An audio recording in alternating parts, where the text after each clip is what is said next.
Hi everybody! I was recently asked if I could talk more about higher mind. So I thought I'd just give my own perspective on what I believe higher mind is. To me, higher mind is obviously the higher self, because I'm quite a believer in that there is a higher version of ourselves out there trying to contact us from above. And we can't hear it when we're living in our materialistic world that we're in now, we're in our secular mind. And I think the only way we can contact that higher mind, as many of you probably know anyway, is through either meditation, so that you can quieten this mind that's going on in this everyday world, and let that higher mind come down to us, to talk to us. And that higher mind is always talking to us, or trying to communicate with us, but we can't hear it because it's all... We're not attuned to it, we're not tuned into what's going on. We're asleep and paying too much attention to this world. There's a big bird going by. And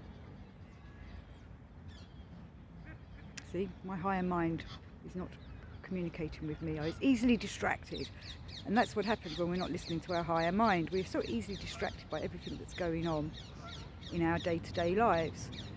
You know, we need our lower mind to operate in this world,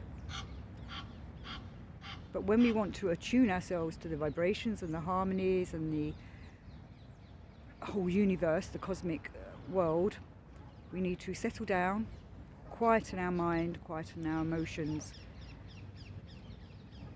which again, you know, I'm sure many of you have tried different meditation techniques. I tend to change mine every few months and try something different. But the main thing is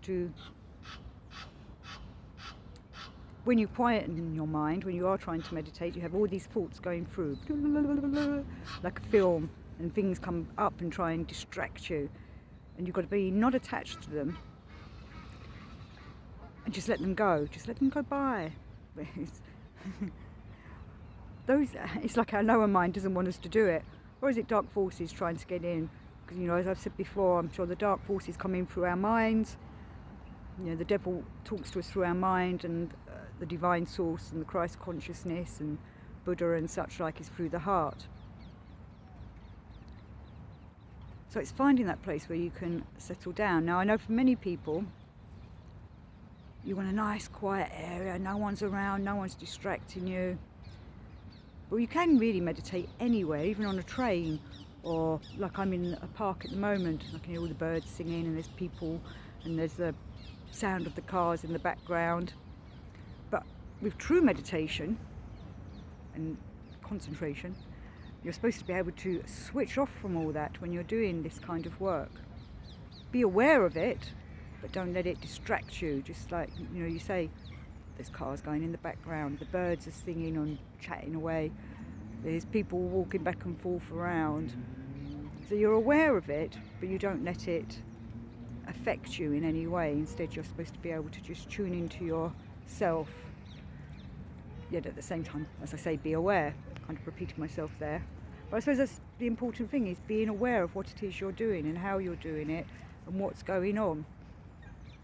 And then be aware of hearing your higher mind coming down and speaking to you, hopefully. Which it is, because it is talking to you all the time, but it's whether we can turn off that internal dialogue. It's difficult to turn off the internal dialogue, it's continuous. Not to be caught up with it, not be distracted by it. That's the big word really, is distraction. Distraction is what takes us away from trying to get in touch with our higher selves and our higher mind. But once we are listening to our higher mind, the revelations that come with it are quite amazing. You know, be able to think clearly, see clearly. And even if it just lasts for a few seconds, the more you do it, you know, that timeline will go longer.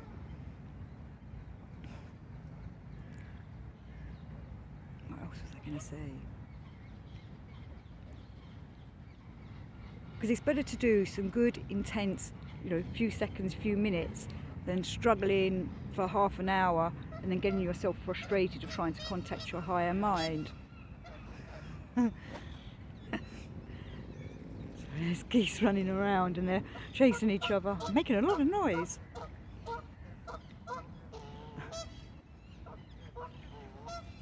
So again, it's back down to having the effort to do it, the intention to do it. All part of small aims lead to bigger aims. If your small aim is today, I'm going to sit down and concentrate for at least 3 minutes and meditate for 3 minutes and just try and feel them higher vibrations come through. That's 3 minutes better than struggling for half an hour. Because also with that struggling for, say, half an hour, which some people do, I hear people that say they can meditate for an hour or whatever.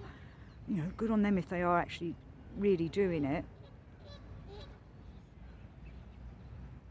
I sometimes try that, but when I do, I normally fall asleep and wake up like 45 minutes later. But hopefully I got something in that nice, very needed sleep. Hopefully I went into some kind of deep sleep that sent down the messages that I'm supposed to be receiving to help me develop myself.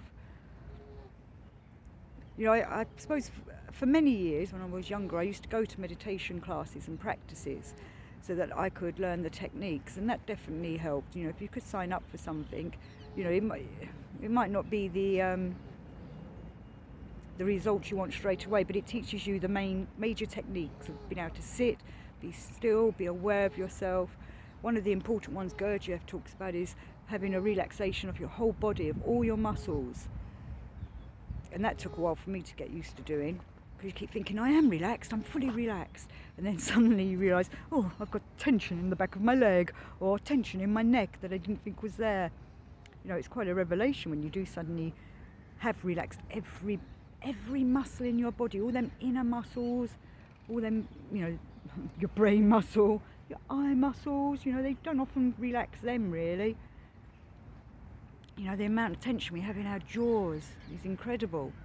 And we think, oh no, I'm all nice and relaxed. But when you really properly lie down or sit down and try and, well, not try, do, relax every muscle in your body. It's a nice sensation. You suddenly become aware afterwards when you go about your day-to-day business. Oh yeah, that's got a bit of tension in it, that part of my body, or that's feeling a bit stiff, and you realise you're going back into old patterns of tensing yourself when you're stressed. You know, one of the other exercises that Gurdjieff talks about is to see whether start noticing whether you're not, you know, one of those people that when you're sitting waiting or just sitting watching TV, you know, well, we didn't have TVs in those days, but you know, sitting around, is your leg going like that? You know, is there tension in your leg, but you're dispelling it, you think, by moving your leg up and down, or maybe your hands, or moving your hands in a certain way. Or some people do that, tappity tap tap tap on the armchair. You know, that's all excess energy that you're using, but at the same time it's wasted energy. So by relaxing, doing these relaxation exercises, you start noticing that you don't do these little habits that we've picked up over time in our bodies and our ways. You know, and sometimes they're hereditary. We pick up ways of doing things because we've seen our parents do it, or our grandparents or whatever, or we start mimicking friends. So it's learning about your body when you're doing these kind of exercises, as well as hopefully attaining to be in touch with your higher mind, so that we can reach our higher selves.